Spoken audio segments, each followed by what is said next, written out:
The sound that tore through the playground wasn't a scream. It was sharper, metallic, a single violent crack that made every bird in the trees scatter. I remember the sunlight that afternoon, warm and gold, flickering through the swings. Children were laughing. My daughter Lily was showing her friends how high she could go. Then came that sound, and the laughter stopped. I ran before I even knew why. The world blurred, blue slides, red swings, a cloud of dust as I dropped to my knees. My hands found her before my eyes did. Warm blood, tiny fingers shaking. And just beyond her, Karen, our perfect neighbor. HOA board chair, always smiling, always measuring lawns and judging smiles. Now she stood trembling, gun still raised, face drained of all color. Someone screamed, "Call 911!" Then chaos, parents rushing, children crying, sirens in the distance. SWAT officers poured into the schoolyard within minutes, rifles drawn, shouting commands. I could barely breathe as they surrounded Karen. One of them yelled, "Drop the weapon!" She did, slowly, like she couldn't believe it was real. The world tilted. My daughter's heartbeat was faint under my hands. The officer's voice echoed, "We have the shooter in custody." And all I could think was, she didn't just shoot my daughter. She shot the last illusion of safety in this neighborhood. But what Karen didn't know was who I really was, and that this wasn't going to end with an arrest. It was going to end with justice. 2 months before the gunshot, our world was gentle, quiet in the kind of way you only notice when it's gone. Mornings started with the hum of sprinklers and the scent of fresh-cut grass. Our street curved around a cul-de-sac lined with identical pastel houses, each one framed by trimmed hedges and matching mailboxes. The Homeowners Association called it Harmony Oaks. The name always made me smile, a little too perfect, a little too rehearsed, but Lily loved it here. She was 9, brave in her own shy way. The kind of girl who picked dandelions for teachers and thanked every bus driver. Her laughter had a melody, one that filled every corner of our small kitchen as she packed her favorite lunch, peanut butter sandwiches cut into hearts.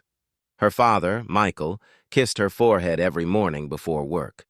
I'd stand at the doorway watching her skip toward the yellow bus, her backpack bouncing like a heartbeat. That was my favorite moment, those few seconds of sunlight before the day unfolded. Our neighbor Karen was already awake most mornings. Clipboard in hand, coffee in the other, she'd patrol the sidewalks like a self-appointed sheriff of perfection. The kind of woman who noticed everything. A misplaced recycling bin, a car parked 2 inches too far from the curb, a lawn that dared to grow unevenly. She'd smile, but it was never real. "Good morning," I'd say. She'd glance at my potted plants, tilt her head, and reply, "Some of us still follow the HOA guidelines, dear." I'd laugh it off, and I always did back then. But even in her politeness, there was a kind of quiet cruelty. The first real warning came one Saturday. Lily and I were painting birdhouses on the porch, her tiny hands smudged with blue paint, her cheeks streaked with sunshine. Music played softly from my phone. Karen appeared across the lawn, her yellow blazer glowing like a warning sign. She didn't knock. She didn't even say hello. She just pointed. "At this rate, your paint's going to drip onto the shared walkway." I remember Lily freezing, brush midair. "She's just being silly," I told her. "Go ahead, baby. Keep painting." Karen's lips tightened. "Rules exist for a reason," she said before walking away, her heels tapping like a metronome of disapproval. At the time, it seemed harmless, annoying, but harmless. I didn't realize that her obsession with control was more than just pettiness. It was something darker, the kind of madness that builds in silence brick by brick until it explodes. That night, as the cicadas hummed outside and Lily fell asleep with paint still on her fingers, I looked out the window and saw Karen's blinds twitch. Just a flicker of movement, like eyes watching in the dark. I told myself I was imagining it. I wasn't. What I didn't know then was that Karen had already written 3 complaint letters, about Lily's laughter, about our dog, even about the color of our mailbox. The HOA board dismissed them as minor grievances, but to her it was personal, and she wasn't done watching.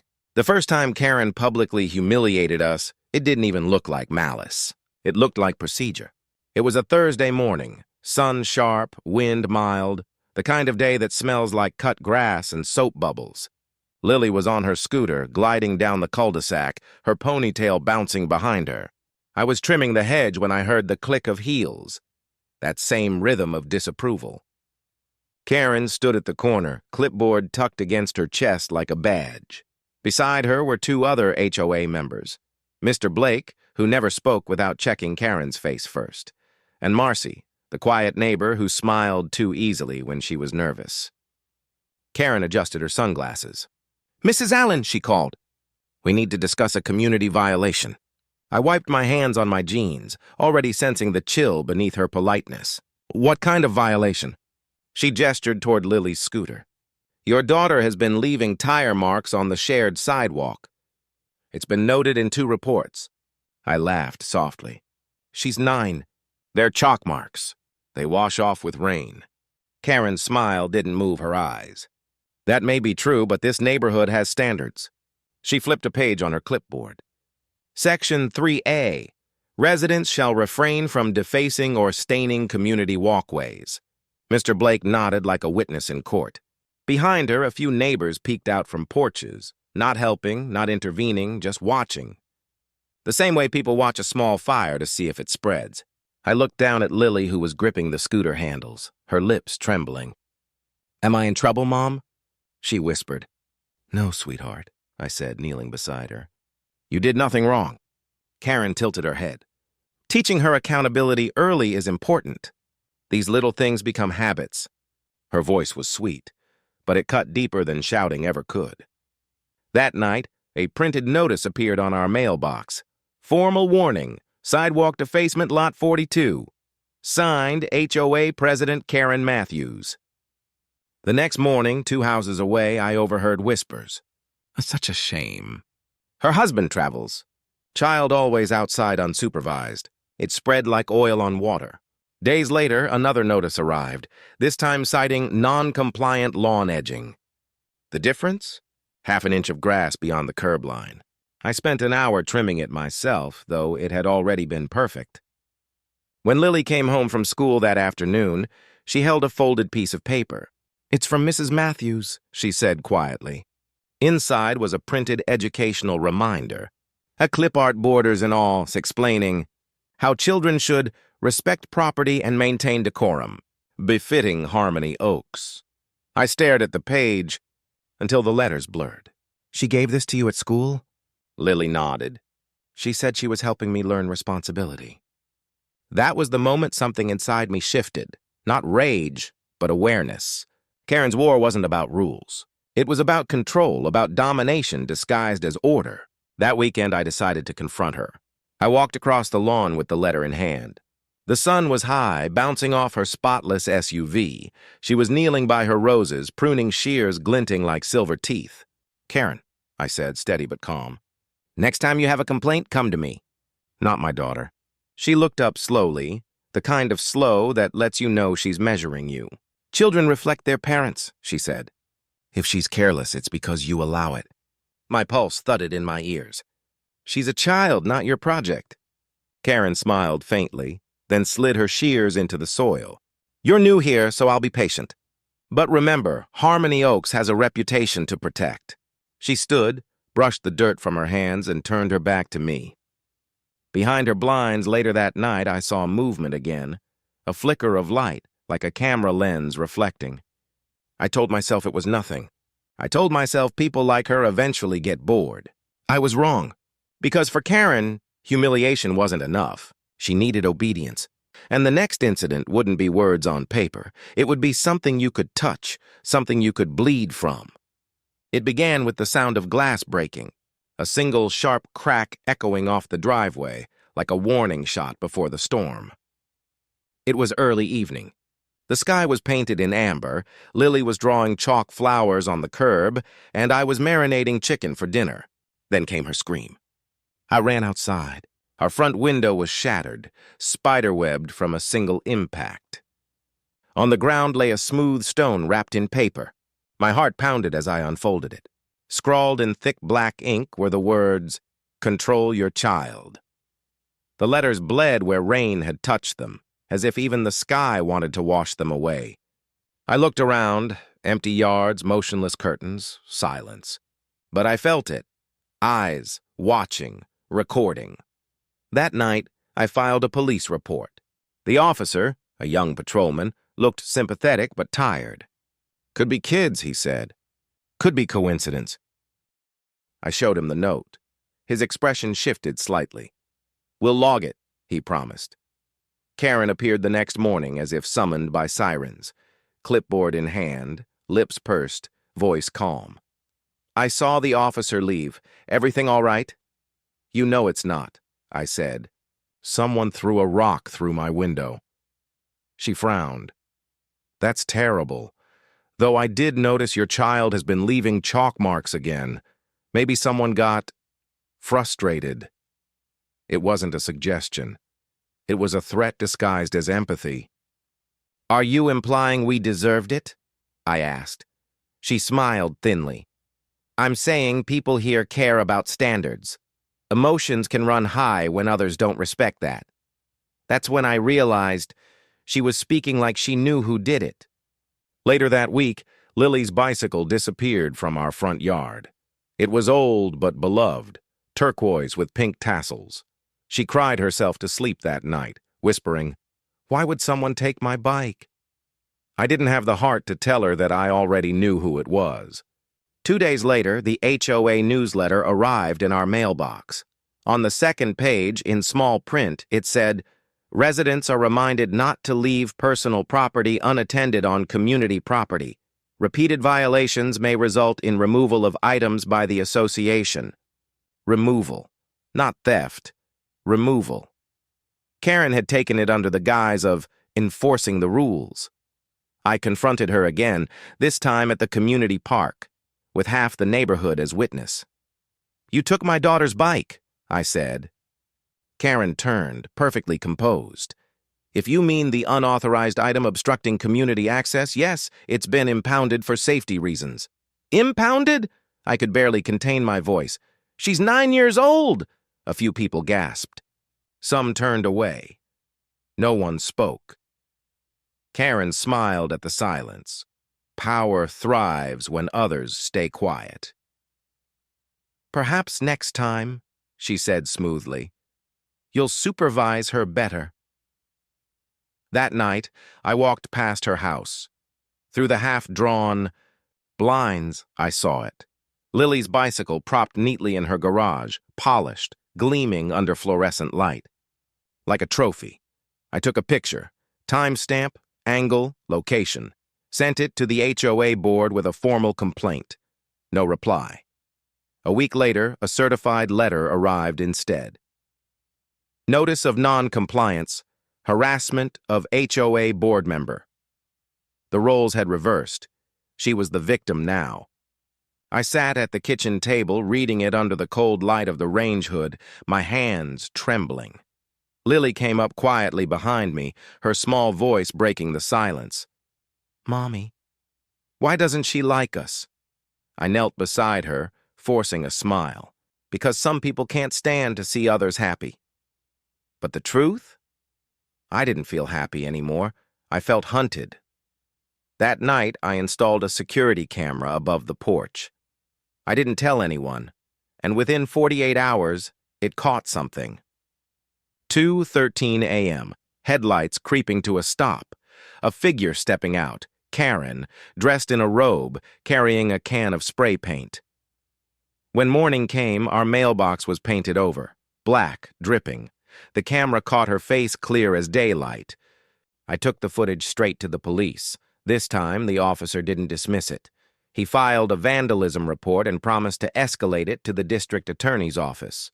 But Karen had friends, people who owed her favors, neighbors who feared her authority. 2 days later, the footage somehow leaked on Facebook, captioned, "Crazy woman fakes vandalism for attention." By the end of the week, the whispers turned into mockery. And that's when I realized something deeper. This wasn't just Karen's obsession. It was her campaign. She was turning the neighborhood into her weapon, and I was her chosen enemy. But what she didn't know was that I wasn't just a mother. I had once worked for the district attorney's office myself, in evidence review. and I knew exactly how to build a case. The day of the shooting began like mercy disguised as routine. It was Friday. The sun was bright enough to sting, and the air smelled faintly of wet mulch and chalk dust, the kind of scent you only notice near playgrounds. Lily's school held its spring fair that afternoon. Face painting, paper crowns, lemonade stands, small-town happiness in motion. I volunteered at the booth handing out tickets. Karen, of course, was there too, clipboard still in hand, sunglasses masking eyes that never stopped calculating. She was supervising HOA-sponsored parking compliance. Even at a children's fair, she needed control. I felt her watching us as Lily ran toward the swings. I ignored it, focused on the laughter, the sunlight, the way her hair glowed gold when she spun. Then came the confrontation.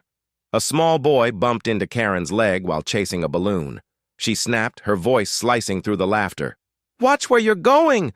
Where are your parents?" The boy froze. His mother rushed over, apologizing. Karen waved her off, muttering about negligence. I saw Lily watching, frowning, confused. "Mom," she whispered, "why is she always so angry?" Before I could answer, Karen's gaze shifted, straight to us, her lips pressed thin. She started walking over. "Still no respect for boundaries?" she said. "I asked the board to restrict children from that swing set. It's near the drainage area." "It's a playground," I said quietly. "They're supposed to play." She took a step closer. "You people think rules are suggestions." Something about her tone snapped something inside me. I turned fully toward her. "Karen, whatever problem you think you have with us, it ends here. Right now." A circle was forming, parents glancing over, pretending not to stare. Her hands trembled slightly, though she tried to hide it by tightening her grip on the clipboard. "You've poisoned this neighborhood," she said. "You've made me the villain because I care about order." Then, in one horrifying motion, she reached into her bag and pulled out a gun. For half a second, no one moved. The world went still, the way air goes silent before a storm hits. "Karen," I said softly, my voice barely above a whisper, "put it down." Her face contorted. Rage, grief, fear, all tangled. "She shouldn't even be here," she screamed. "You people ruin everything." Then, the crack. The sound was deafening. My body moved before my mind could. I ran, arms out, lungs burning, heart splitting. Lily fell backward, red blooming across her white dress. Everything blurred. I was screaming her name, maybe out loud, maybe in my head. People scattered. Someone dialed 911. The sirens came fast, almost impossibly fast. I pressed my hands to the wound. "Stay with me, baby, stay with me." Her eyes fluttered. "Mommy, it hurts." I know, sweetheart. Just keep looking at me." The blood was everywhere. Warm, sticky, impossible to believe it was real. Then, heavy boots, tactical vests, a wall of shouting voices. "Drop the weapon, now!" Karen froze, shaking, gun dangling. Then she crumpled, sobbing, as SWAT officers tackled her to the ground. The crowd's screams turned to whispers. Someone took Lily from my arms, pressing gauze, shouting vitals. The world dimmed around me, an officer's voice. "We've got the shooter. Secure the scene." But all I saw was my daughter's pale face, her fingers twitching in mine. Her whisper, soft, almost lost. "Mommy, don't let go." I didn't. Not even as the paramedics lifted her onto the stretcher. Not even as the helicopter blades thundered overhead. The last thing I saw before the world went dark was Karen, her wrists cuffed, face blank, eyes wide, being pulled into a squad car. And in that moment, beneath the flashing lights and echoing sirens, I made a promise I would never break. I was going to make sure she never hurt anyone again. Not through rage, not through rumors, through law. Hospitals have a sound that never leaves you. A constant hum of machines. the whisper of shoes against linoleum, the low drone of grief that floats down every hallway. That night, it was the sound of waiting. Lily was in surgery for nearly 4 hours. The bullet had missed her heart by an inch, 1 inch between life and death. The doctors said those words like a statistic, but to me it was divine math. I sat in the waiting room, still in the same clothes, Karen's blood-stained note folded in my pocket like evidence from a different life. The fluorescent lights above buzzed faintly, each flicker marking another minute that I couldn't stop replaying the sound of the gun. Then I heard my name. "Mrs. Allen?" A nurse stood in the doorway. "She's stable," she said softly. "It's going to be a long recovery, but she's a fighter." My legs gave out from relief. I didn't cry. Not then. I'd used up all my tears hours ago. What replaced them was something colder, heavier, deliberate. I walked to her room. Lily looked impossibly small beneath the white sheets, tubes curling around her like vines. Machines beeped softly beside her, a digital heartbeat keeping rhythm with mine. I brushed her hair aside, kissed her forehead, and whispered, "You're safe now." But deep down, I knew safety didn't exist. Not anymore. That's when the door opened again, and the officer from earlier stepped in. His name tag read, "Detective Ramos. I wanted to update you personally," he said. "The suspect's in custody. She's claiming the gun discharged accidentally." "Accidentally?" I repeated, the word bitter on my tongue. He hesitated. "We found surveillance from a nearby residence. She brought the firearm in her purse. That's premeditation." My pulse steadied. "Then charge her for what she did." He nodded slowly, studying me. "You sound like someone who's been through this before." I met his eyes. "I used to work in the district attorney's office. Evidence review and procedural compliance. 5 years. His eyebrows lifted slightly. "That explains the composure." "Composure," I said, "is just a quieter kind of rage." He smiled faintly, then slid a card onto the counter. "If you're willing, we could use your statement to tighten the probable cause chain. You'll understand how delicate this case will get. HOA connections, property attorneys, community politics." "I know how this works," I said. "Chain of custody, motive, mental state, firearm possession under HOA jurisdiction. I'll help. Because I wasn't just a mother anymore. I was a witness with professional precision, and that made me dangerous in a way Karen hadn't anticipated." That night, as Lily slept, I logged into my old encrypted drive, the one I'd used during evidence audits. I pulled every HOA-related email I could find, archived Facebook posts, even cached neighborhood chats. Karen's pattern wasn't random. It was escalating. She had targeted 3 other families before us. Noise complaints, fines, citations, even one eviction threat. Every time she weaponized the HOA bylaws to exert control. Every time she won. But this time she fired a gun. I started a folder. Case file. Harmony Oaks v. Karen Matthews. Inside, I labeled everything. Timestamps, witness statements, her board letters, even her fake educational note to Lily. Each item was a thread. Together they were a noose. At dawn, the hallway lights dimmed. I watched the sun bleed through the hospital window, the sky glowing the same color as the playground sand, where everything changed. I whispered quietly to myself, "This isn't revenge. It's correction." That morning, I called an old colleague, Ada Samantha Liu, now head of the county's Special Prosecutions Unit. "Sam," I said, "I need to reopen a procedural review for an aggravated assault case. Victim's my daughter. Shooter's an HOA president with a history of harassment."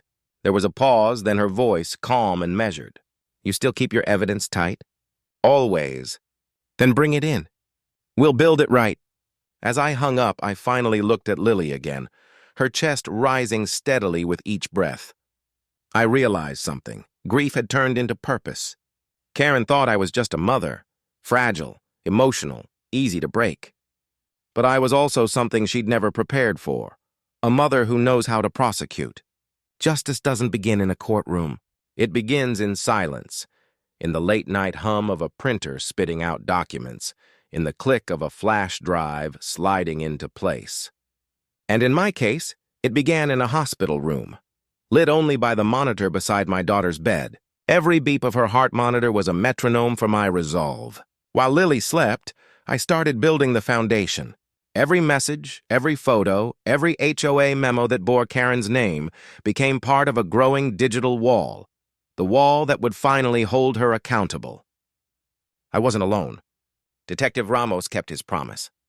2 days after the shooting, he called. We served a search warrant on Matthew's home.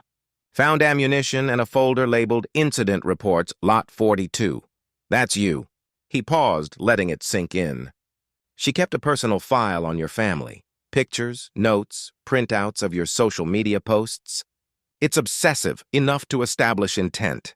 Was the firearm registered? I asked. Unregistered. Serial number filed off. That detail hit like a hammer. Karen hadn't just acted impulsively, she'd prepared. She'd planned this confrontation. The next morning, I met with Ada Samantha Liu downtown. She hadn't changed. Still the same crisp blazer, calm eyes, mind like a scalpel. You did good work organizing this, she said, scanning my folders. You even color-coded the evidence? I smiled faintly. Force of habit. She flipped through screenshots and reports. We can pursue aggravated assault with a firearm, reckless endangerment, unlawful possession, and intent to commit great bodily harm. If your footage from the vandalism holds up, we can establish a behavioral pattern. Pattern equals premeditation, I said quietly. Exactly, she nodded. But this isn't just a trial about a shooting. HOA politics are involved, money, influence. She's got friends on the board and probably an attorney ready to spin this as emotional distress. She has power, I said. But so do we. Samantha leaned back. You're thinking civil action too, aren't you? Yes, I said. Civil suit for damages in violation of the Fair Housing Act, harassment and retaliation. Title 8, Section 804. Her smile was small, proud. You still remember the code sections? I remember everything, I said. Especially what people like her get away with when no one documents it. We formed an alliance, quiet, precise, procedural. Samantha assigned me limited advisory access to her paralegal team. Ramos coordinated with the forensic unit to extract metadata from Karen's HOA laptop. The local news had already started circling the story, calling it the playground shooting at Harmony Oaks. For the first time, the silence was breaking. One evening, as I walked through the neighborhood to clear my mind, I noticed porch lights flickering on, one by one, as if neighbors were signaling in the dark. Some nodded as I passed. Others avoided eye contact. Fear still ruled here, but cracks were showing in its foundation. That weekend, a woman knocked on my door. Marcy, the timid board member who had once stood beside Karen during that first sidewalk violation. She looked pale, trembling. I shouldn't be here, she said softly. But I can't keep quiet anymore. She handed me a brown envelope. Inside were photocopies, meeting minutes from closed HOA sessions. Karen's handwriting filled the margins. Keep pressure on Lot 42. Noise complaints, leverage.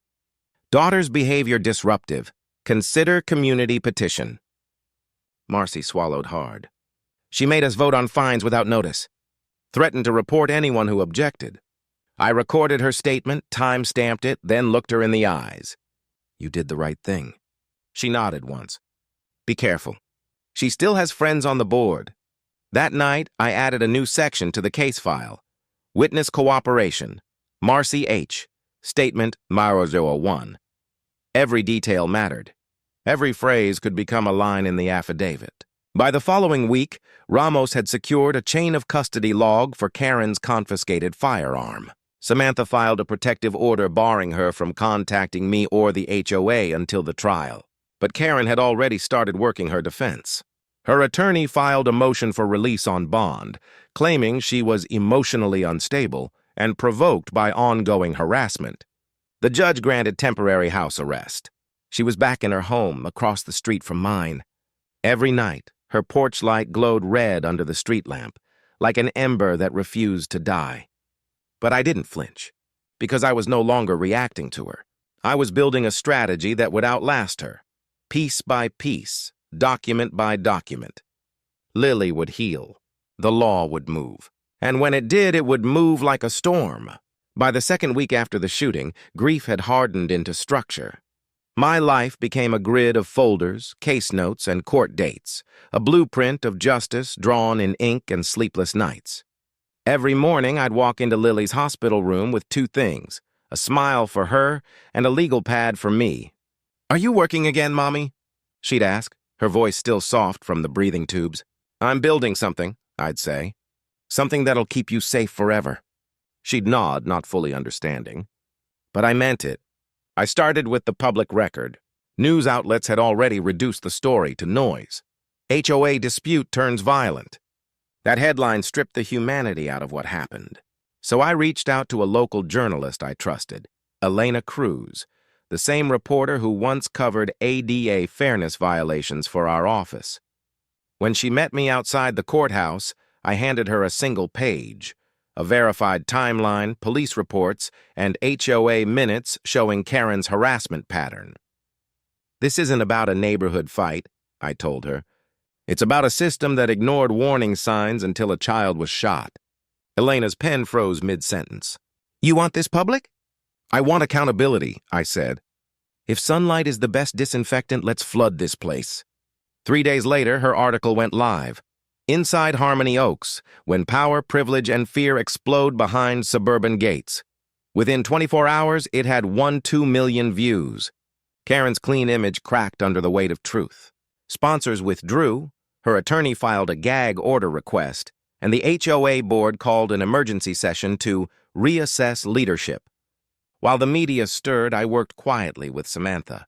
We drafted a civil harassment injunction alongside the ongoing criminal indictment. My role wasn't emotional. It was tactical. We charted a timeline from the first citation to the shooting. Causality chain analysis, we called it. I prepared affidavits for every documented interaction, the vandalism, the fake citations, the stolen bike. Each was notarized, time-stamped, and attached to evidentiary exhibits. The point wasn't to drown the defense in paper. It was to make the truth inescapable. Samantha leaned over the table one night, eyes tired but sharp. "You ever thought of coming back to prosecution?" she asked. I smiled faintly. I never really left. Neighbors who had once stayed quiet began reaching out. Quietly at first, then openly. Mr. Blake, the timid board treasurer, called one night. His voice shook. "I can't live with this," he said. "She told us to keep you under review. Said you were unstable. She showed us a fake police report claiming your husband had been investigated." "She forged documents?" I asked. "I think so," he whispered. They looked official. That was enough. I subpoenaed the HOA's communication records through Samantha's office. Under Title 18 U.S.C. Bar 1519, falsifying or altering official documents for retaliation is obstruction of justice. Karen wasn't just cruel, she was criminally manipulative. Karen's attorney, predictably, went on offense. He filed motions accusing me of media manipulation and bias due to professional background. I countered with something cleaner, a formal recusal request that transferred the civil case to a judge outside our county, removing the appearance of conflict. When the order was approved, Samantha smirked. "You just disarmed their entire argument." "Strategy," I said simply. "You don't fight power head-on. You starve it of oxygen." By the end of month 2, our case was airtight. Forensics had matched Karen's fingerprints to the firearm magazine and residue on the trigger guard. Her search history revealed the unregistered guns purchased through a private sale forum. The motive was personal, the pattern systemic. We scheduled the arraignment and preliminary hearing back-to-back with live stream access for public transparency. The press dubbed it the HOA trial. Lily was walking again by then, slow steps, hand in mine. Her small fingers felt like fragile proof of why I couldn't stop. "Will she go to jail, Mommy?" she asked. I looked down, eyes wet but steady. "Yes," I said softly. "But more importantly, she'll never hurt anyone again." As I watched the sun set through the hospital window that evening, I realized something I hadn't before. Justice wasn't about punishing Karen. It was about restoring balance, proving that even behind white fences and manicured lawns, truth could still break through. And when it did, it would shine bright enough for every hidden victim still living under an HOA's quiet tyranny to finally step into the light. By the time the preliminary hearing arrived, the town was divided, not by fences, but by fear. Half the residents whispered apologies in grocery aisles. The other half still defended her, saying, "Karen made a mistake. She's not a monster. But monsters rarely look like monsters. They look like neighbors."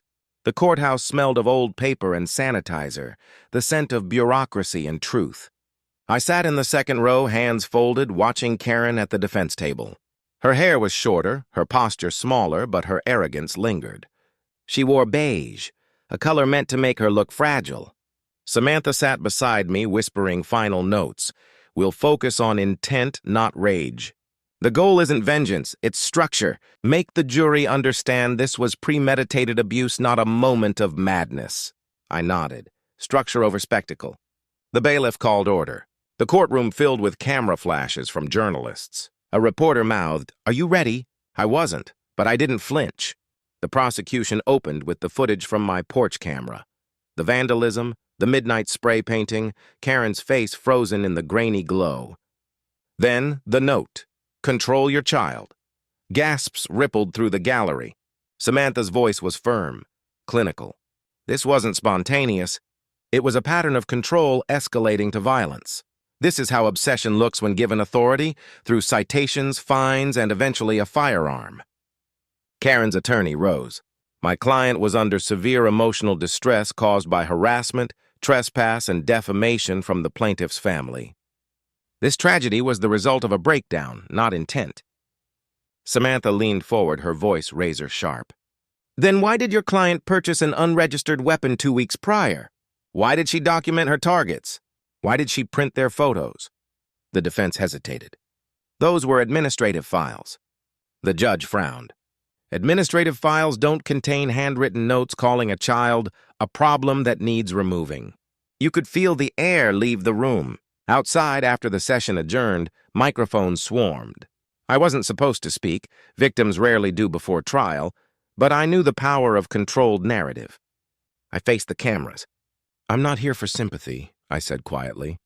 "I'm here because people in power thought cruelty could hide behind HOA bylaws and neighborhood rules. My daughter almost died because no one stopped a woman who confused control with order." Elena, the journalist, stood behind the cameras, recording silently. Her article the next morning read, "Mother of playground shooting victim speaks, control is not order, it's fear in disguise." Within a day, it went national. News channels replayed my statement, overlaying clips of Lily smiling in the hospital garden. Donations poured in for her recovery. For once, the light wasn't on Karen. It was on the system that let her thrive. 2 nights later, the HOA board held an emergency meeting. Half the members resigned live on Zoom. The treasurer, Mr. Blake, released an internal memo showing Karen had diverted community funds to cover legal retainers. It was a domino effect. The county auditor opened an investigation. Karen's attorney withdrew, citing client noncompliance. She retained a public defender instead. The next morning, I found a letter on my doorstep. It wasn't signed, but I knew the handwriting, looping, frantic. "You turned them all against me. You destroyed everything I built. I won't go down alone." I forwarded it straight to Ramos. He filed it as Exhibit 74, witness intimidation attempt. At the next hearing, the defense tried to shift blame again. "She was provoked by community isolation," her attorney said. "She's a victim of bullying." Samantha stood calmly. Victims don't buy guns. They don't stalk families, steal children's toys, or spray paint homes at 2 a.m. Then she turned to the judge. "Your Honor, we're requesting pretrial revocation of bail. The defendant continues to communicate through intimidation." Karen's eyes met mine, cold, hollow, and utterly lost. The judge's gavel cracked once. Bail revoked. Defendant remanded to county custody pending trial. The sound of cuffs clicking echoed louder than the applause outside. That night, the local station aired a segment titled "Justice at Harmony Oaks." They showed the playground again, yellow tape fluttering where laughter once lived. They showed Lily's recovery photo, smiling weakly beside her therapy dog. The anchor's voiceover said, "What began as a neighborhood feud became a lesson in accountability. That order without empathy leads to destruction." I watched it alone in the hospital lounge. The screen flickered softly across my face. Behind the anchor's words, I could hear the faint background hum of children playing. Recorded from another park, another day. For the first time, the sound didn't make me flinch. Later, Ramos called. "You did good today," he said. "I didn't do it for me," I replied. "I know," he said. "That's why it worked." After I hung up, I walked to Lily's bedside. She was awake, smiling weakly. "Did you win, Mommy?" she whispered. I brushed her hair and smiled back. "Not yet, sweetheart, but we're getting closer." She looked thoughtful, then said, "Can we go back to the playground when I'm better?" My throat tightened. "Yes," I whispered, "and no one will ever make you afraid there again." That night, as the city lights glowed through the window, I realized something powerful. Justice isn't loud. It doesn't shout or gloat. It moves slowly, deliberately, until the truth becomes undeniable. And the woman who thought she could silence my daughter was now surrounded by walls she built herself. Justice, I learned, doesn't move in straight lines. It advances, stalls, and sometimes it strikes back. 3 days after Karen's bail was revoked, a new kind of storm began. Not one made of bullets or courtroom noise, but of whispers, threats, and shadows. It started online. A Facebook group appeared overnight, Justice for Karen Matthews. Within hours, it had over 1,000 members, neighbors, old HOA allies, and strangers who had never set foot in Harmony Oaks. Their posts painted her as a misunderstood woman, pushed too far by an unstable neighbor. Screenshots flooded my phone, edited photos of my face, claims that I'd falsified evidence, accusations that I'd manipulated the press because of my DA connections. Then the emails came. "You ruined her life for attention. Mothers like you deserve the same pain. We know where you live." Ramos's team traced some to burner accounts, others to real names. But harassment laws move slower than hate. I changed my daughter's hospital schedule, had her room moved twice. I installed additional security cameras and filed a protective injunction through Samantha's office. Still, I refused to disappear. Karen's new public defender was cunning, quiet, deliberate, with a talent for moral ambiguity. In the pretrial motions, he claimed systemic bias, that the DA's office had an emotional stake because of my former employment. He requested a change of venue, arguing Karen couldn't receive a fair trial in the same county where I'd once worked. The courtroom that day felt colder than usual. Judge Reynolds studied both sides for a long time. Then, with a sigh, he said, "Motion for change of venue. Denied. The evidence stands regardless of geography." Samantha exhaled beside me, relief masked as composure. "That was too close," she murmured. I nodded. "She's trying to stall. They want fatigue to do what fear couldn't." Meanwhile, Harmony Oaks turned into a silent battleground. Half the lawns displayed signs that read, "Justice for Lily." The others, smaller, more discreet, read, "Stand with Karen." The grocery store aisles became minefields. Conversations died when I walked past. One afternoon, I found the word "liar" spray-painted across my mailbox again, this time in red. The irony wasn't lost on me. Red, the same color as the blood she spilled. I called Ramos. "We'll send someone to photograph and log it," he said. "Don't clean it yet." Chain of custody. His words reminded me of who I was, not just a mother, but an investigator. Every act of hate became more proof. Every insult was another nail in her coffin. It was just past midnight when the knock came. 3 slow raps against the front door and deliberate, steady. My heart jumped. I glanced at the camera feed. 2 shadows stood outside, hooded, motionless. I didn't open it. Instead, I flipped the porch lights and dialed 911. They vanished before the patrol arrived, but a folded flyer was wedged under the mat. "Drop the charges or the next window won't miss." The officer collected it with gloves. Ramos called the next morning. "We're marking this as attempted intimidation. Don't engage. We'll increase patrols." But I'd already made up my mind. I wasn't stepping back. I was stepping through. While the hate spread online, the law quietly dismantled her case. Forensics linked residue on Karen's hands to the firing pin marks of the recovered weapon. Digital records confirmed she'd ordered ammunition through a private sale 3 weeks before the shooting. Her phone contained draft messages never sent. One of them read, "She needs to learn a lesson. Maybe this will make her listen." Samantha looked up from the report. "This changes everything," she said. "We can escalate from aggravated assault to attempted murder with intent." I exhaled slowly. "Then do it. File it today." Then, unexpectedly, something shifted again. Elena Cruz, the journalist, published a follow-up piece exposing the online smear campaign. She traced the group's moderators. 2 of them were former HOA board members under Karen's influence. The headline hit like a hammer. "When victims are silenced twice, the digital war after Harmony Oaks." Public opinion flipped overnight. Comment sections filled with support. Anonymous donations poured in for Lily's ongoing therapy. For the first time since the shooting, I felt the tide turn back toward truth. Still, part of me ached at what justice costs. Every day in the hospital, I saw my daughter relearning movement. Her small hand gripping a stress ball, her face tightening with pain she didn't deserve. One afternoon she asked, "Mommy, are we safe now?" I wanted to say yes, but safety, I realized, wasn't a destination. It was a fight you chose every single day. I kissed her forehead. "We're getting there, baby. We're getting there."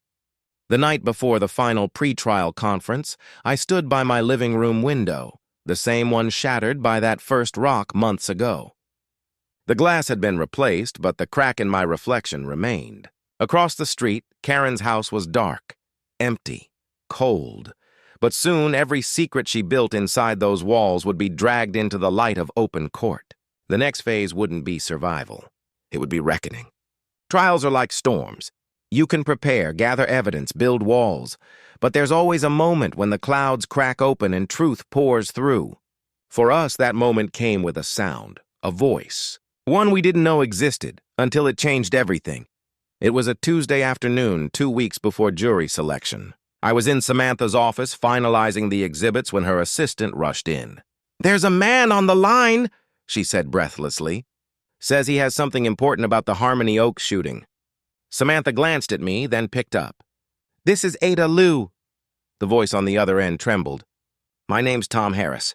I'm Karen's contractor. I did some renovations on her house a few months back. I found something. I wasn't sure what to do with it." "What did you find, Mr. Harris?" A pause. "A USB drive behind the drywall in her office closet. Looks like she hid it." Samantha's gaze snapped to me. "Where is it now?"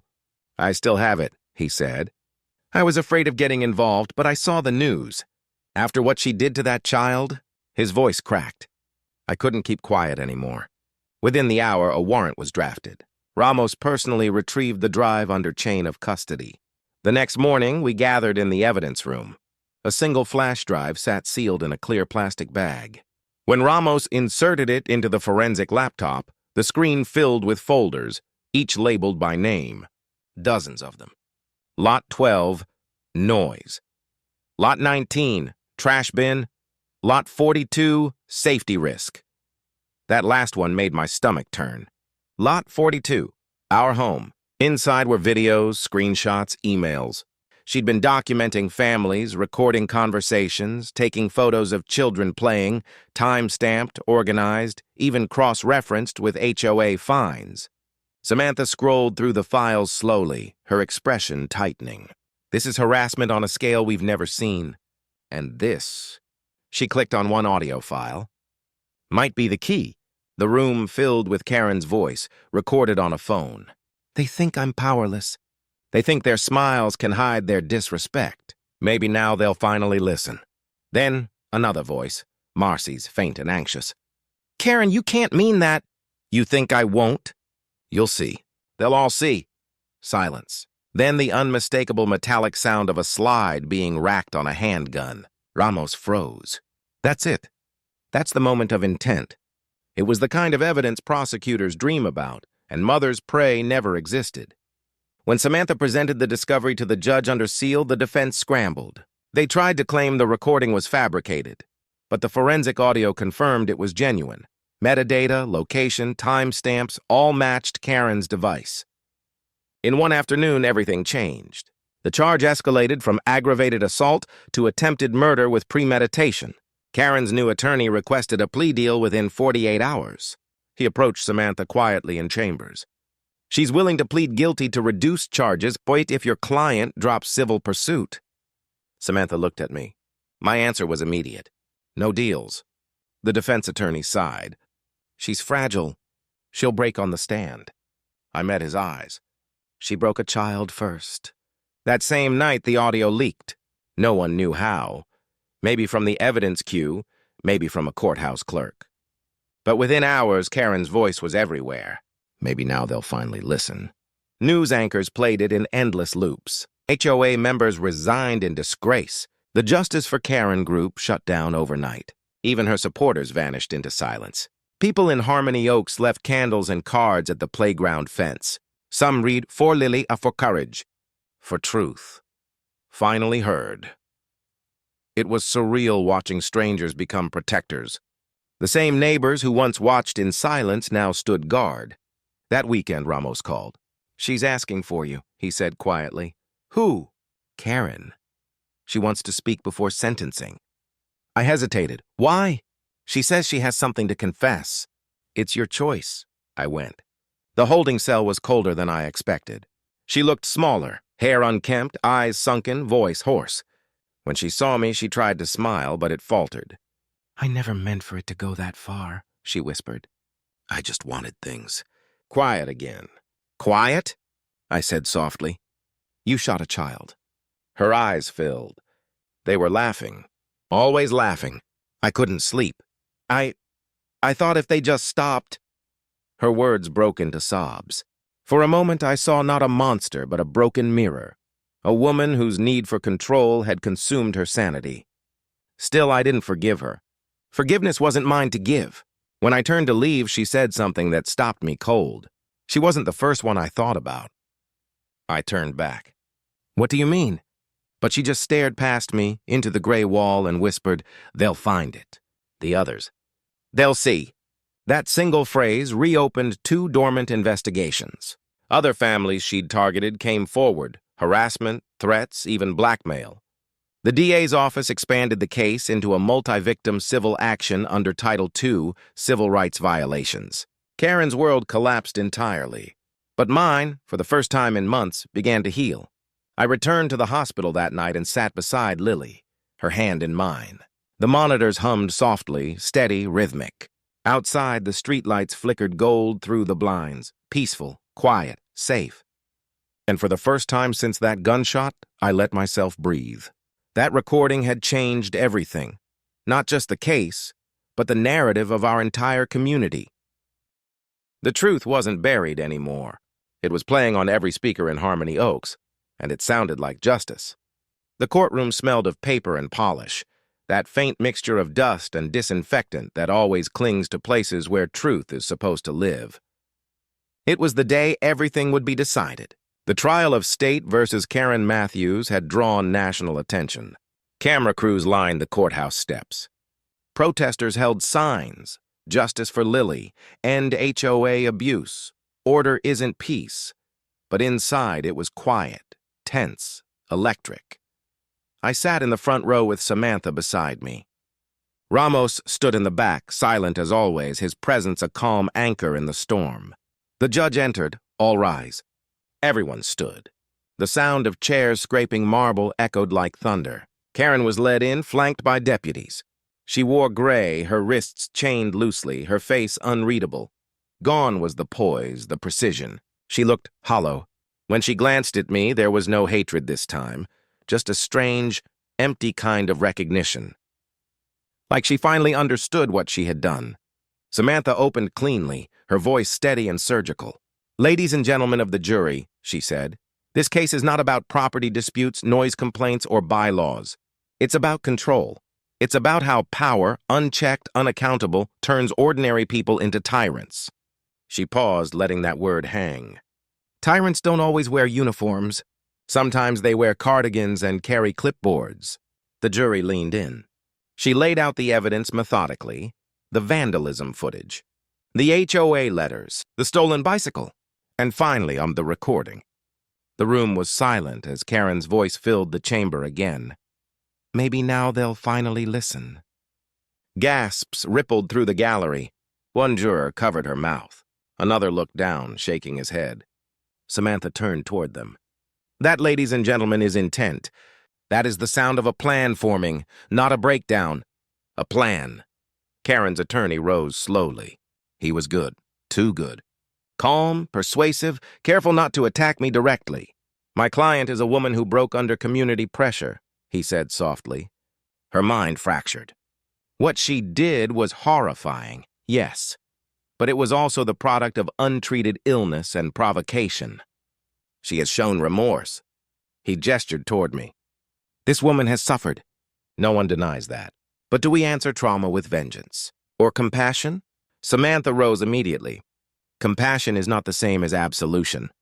The defendant didn't need therapy. She needed boundaries. She had every chance to seek help before she chose violence. The judge nodded slightly. Proceed. The defense called a single witness, a psychiatrist who spoke about dissociative breaks. But under cross-examination, Samantha dismantled it piece by piece. So, doctor, she asked gently, are you aware of the dozens of written complaints, signed and time-stamped, dating back over a year? Yes, but... And her purchase of an unregistered firearm 2 weeks before the incident. That was part of the break? The doctor hesitated. That would indicate planning. Exactly, Samantha said, her tone sharp but calm. Planning is not madness. It's choice. When it was my turn to take the stand, I could feel every heartbeat. The oath felt heavier than it should have, as if I were promising more than truth. Samantha began softly. Tell us about that day. I did. Every word was deliberate, every detail precise. The laughter, the sound of the gun, the warmth of my daughter's blood on my hands. When I finished, there was silence, the kind that follows prayer, not testimony. Then the defense approached. Mrs. Allen, he began carefully, you worked for the district attorney's office, correct? Yes. So you understand how evidence can shape perception? Yes, I said. I also understand how it reveals the truth. He tried again.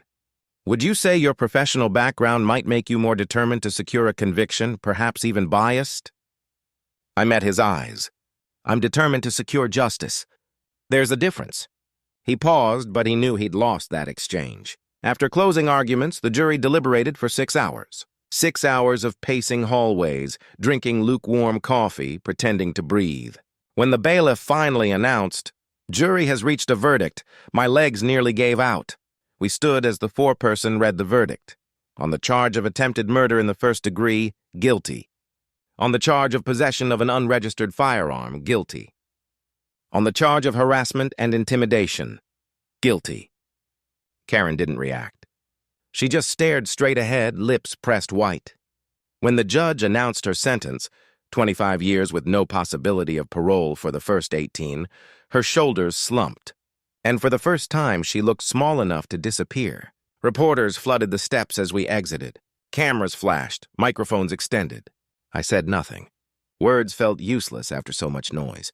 But Lily's photo, taped to the courthouse door by someone I didn't know, said everything. A drawing beneath it read, "Justice for Lily, hope for all." Samantha stood beside me, exhausted but smiling faintly. "It's done," she said. "Not yet," I whispered. "Justice doesn't end in sentencing. It starts there." She nodded. "Then what comes next?" "Restoration," I said softly. "For her. For all of us." That night, as I tucked Lily into her hospital bed, she reached up and touched my cheek. "Did she say sorry, Mommy?"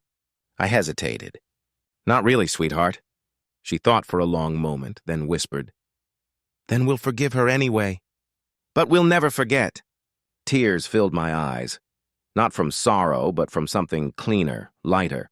Because forgiveness wasn't surrender, it was closure. That day, the courtroom didn't just convict one woman. It exposed a system, a culture that let cruelty hide behind structure and power disguise itself as order. And for the first time since the gunshot, Harmony Oaks was quiet again. Not the silence of fear, but of peace. Justice didn't end in the courtroom. It began there. Because real justice isn't about punishment. It's about what grows after the ashes settle. In the weeks following the verdict, Harmony Oaks changed in ways I never thought possible. The HOA board dissolved. The county appointed an interim oversight committee to audit every policy. For the first time in years, neighbors spoke without fear. The manicured silence that once ruled our cul-de-sac was replaced by laughter. Raw, human, imperfect. Children played again. Front doors stayed open. I was asked to serve as community liaison for the new housing review panel, the same position Karen once used to terrorize families. When I hesitated, Ramos said quietly, "If you don't take it, someone like her will again." So I accepted. The first meeting was surreal. Sitting at the same table where Karen once slammed her clipboard, except now the air was clear. No fear, no tension. We rewrote the bylaws together. No citations without photographic proof. Anonymous complaints prohibited. Annual empathy and bias training for board members. Mandatory community mediation before fines. The rules that once controlled people now protected them. And at the bottom of every page, we added one line I wrote myself. Order without compassion is tyranny. 2 months later, Samantha helped establish the Lily Grace Foundation, dedicated to supporting families facing HOA harassment and housing discrimination. The fund provided legal aid for residents too afraid to speak out, because fear, I learned, is the quietest form of injustice. The first family we helped was from 3 towns over. A single father fined for installing a wheelchair ramp without pre-approval. When he came to thank me in person, his voice cracked. "I didn't know anyone would care about people like us," he said. I smiled softly. "We care because we've been there." Occasionally, updates came from the county facility. Karen had joined a prison mental health program, teaching anger management classes. The irony was sharp but necessary. Through her attorney, she sent a letter months later. It wasn't an apology, not exactly. It was a page of rambling reflection, filled with phrases like, "I thought I was keeping order, and I don't know who I became." I didn't respond. But I placed the letter in a sealed envelope and tucked it into Lily's memory box. A reminder that evil often wears ordinary faces. Lily's recovery was slow but relentless. She learned to run again, slower than before, but with determination that defied pain.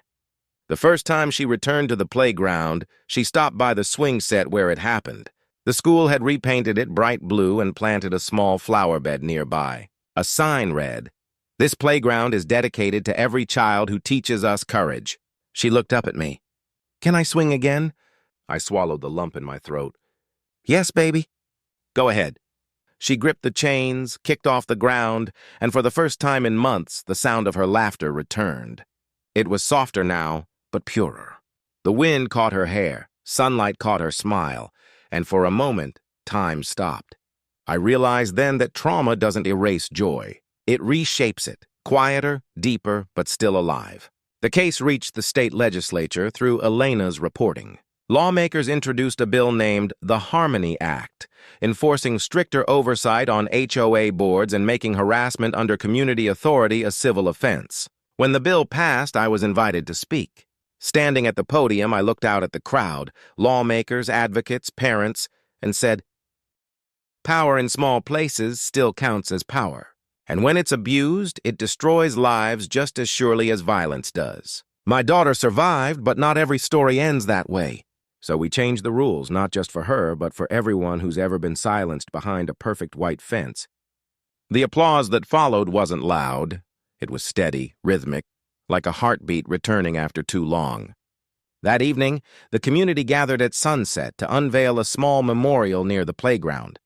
A polished stone engraved with Lily's favorite quote, "Kindness is louder than fear."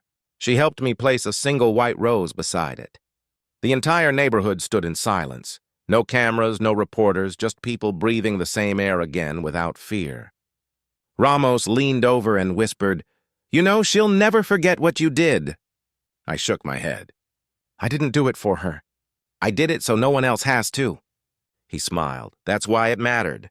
That night, as we walked home, the streetlights flickered softly along the newly repainted fences. The world looked cleaner, Not perfect, but honest. And for the first time, Harmony Oaks lived up to its name. It's been a year now. The bullet hole in the playground sand has long been filled, but the scar it left in my memory remains, quiet, shaped like a reminder. Every morning when I walk Lily to school, she stops at the memorial stone. She brushes her fingers across the carved words. Kindness is louder than fear, and smiles like she understands them more deeply than I ever could. She doesn't ask about Karen anymore, and I don't bring her up. Some stories end not because they lose importance, but because peace finally speaks louder than pain. The neighborhood is alive again. Dogs bark, lawnmowers hum. Kids scream with joy, and every sound that once felt like a trigger now feels like proof. Proof that life refuses to stay quiet. Our new HOA meetings are open, transparent, human. No more citations taped to mailboxes. No more anonymous complaints. Instead, laughter and discussion fill the same room that used to feel like a courtroom. I still keep one file box in my study. The case files, court transcripts, every photograph and document from that year. I don't keep them out of bitterness. I keep them as record. Because justice isn't just about winning in court. It's about memory. About never letting the silence rewrite what happened. Sometimes at sunset, I watch Lily swing under the golden light. Her laughter carries across the yard. Soft, steady, defiant. And I realized something simple, something pure. Karen didn't take our peace. She only forced us to rebuild it stronger. I used to think justice meant punishment. Now I know it means prevention. It means telling stories, even painful ones, so that someone else, somewhere, can recognize the warning signs before it's too late. If you're watching this story, take a moment before you scroll away. Ask yourself, what kind of power do you hold, and how do you use it? Have you ever stayed silent while someone was being controlled or humiliated? Comment below what you think real justice looks like. Because sometimes change doesn't start with laws or verdicts. It starts with a conversation. One brave enough to break the silence.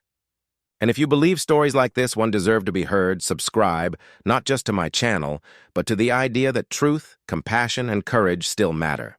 As I turn off the lights each night, the house hums with the quiet peace of safety hard-earned. The world outside is imperfect, but alive. And somewhere between forgiveness and accountability, between grief and grace, that's where justice finally lives.